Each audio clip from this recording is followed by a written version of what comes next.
সেই ছোটোবেলার মতন বাবার সাথে যে ইলিশ কিনে খাচ্ছি সেই রকম ইলিশ কেনার পয়সাটা হওয়া তো লাগবে।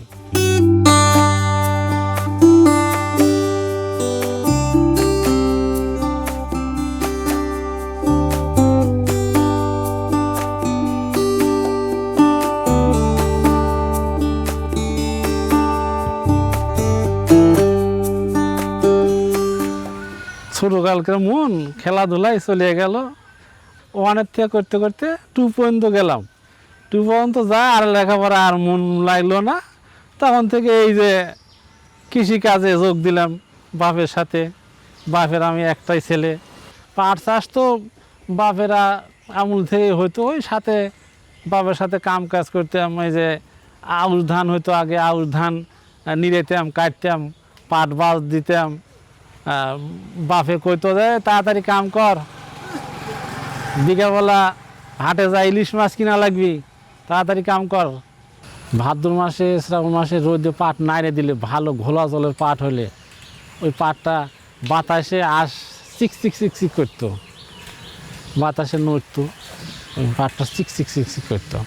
পাট চাষ করা যায় না, ব্যয় বহু ব্যয়।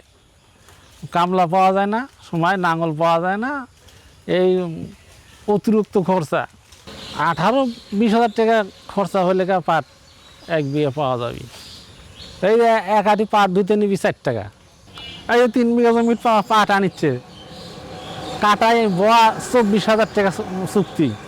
আমার 4-এর উপরে বাজার থাকলে আমরা পাট বেচে সন্তুষ্ট হব। সেই ছোটোবেলার মতন বাবার সাথে যে ইলিশ কিনে খাচ্ছি সেই রকম ইলিশ কেনার পয়সাটা হওয়া তো লাগবে। আগে পাট বেচে মানুষ ইলিশ কিনে খাচ্ছে, এখানে পাট বুনি, বর্ষার সময় ইলিশ মাছ কিনে খাওয়া লাগবে না। তো সেই ইলিশের আমরা কৃষক আমরা চোখে দেখতে পাচ্ছি না। এক আবাদ দিয়ে সংসার চলে, এক আবাদ দিয়ে কোনো সংসার চলবে না। একটা গৃহস্থর 5 বিঘা জমি আছে, 5টা ফসল করলাম। এই যে এটি নাই, আমার পান আছে, এই 1 বিঘার মধ্যে পান আছে, হলুদ আছে, মরিচ আছে। তাতে 1 বিঘার মধ্যে 3 রকম আবাদ করেছি। এরকম 5টা জমি 5টা আবাদ করা লাগে। এখন এই তো একটা বেশি একটা করা, তার মাঝে খাওয়া খুঁজছে যাচ্ছে। আবার ঋণপাতিও করা লাগে। সাধারণ কৃষক 2-1 বিঘা যাই পাট করুক, যাই করুক, একটা গ্রামের মানুষ মধ্যে হয়তো 2-4টে মানুষ হয়তো লোন ছাড়া আছে, ঋণ ছাড়া আছে। তারা প্রতিটা মানুষই, গ্রামের মানুষ সব ঋণগ্রস্ত। আমি 5 পর্যন্ত পড়ছি, 5 পাস, তারপরে বিয়ে দিয়ে দিছে বাপ মা। খিচি পাট চুলাইনার মানুষ নাই, নিজেই চুলাই। নিজের পাট তো আর ফালা দেওয়া যায় না, যা হয় তাই বিক্রি করলেই 2টা পয়সা আসে। নিজেই তাই ছিলি, মানুষ পাওয়া যায় না। মানুষের দিতে গেলে পরে অনেক টাকাও লাগে। পাট শুকায় না, শোলা শুকায় না, এইসবই। এখন মনে করো যে মানুষ পাইতেছি না, নিজেরা সিলাই না লাগতেছে, তাই এটা তো আর পচা ফেলা দেওয়া যায় না। রোদ নাই, বৃষ্টির কারণে নিজেই সিলাইতেছি।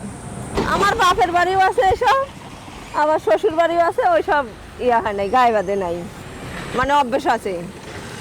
আমার ছোটোর থেকে এইসব অভ্যেস আছে। বুনার থেকে শুরু করে সার সেচ বাদ দিলাম। বর্তমান কাটতে গেলে 15 থেকে 20টা লেবার লাগছে পাট কাটে জাগ দিতে।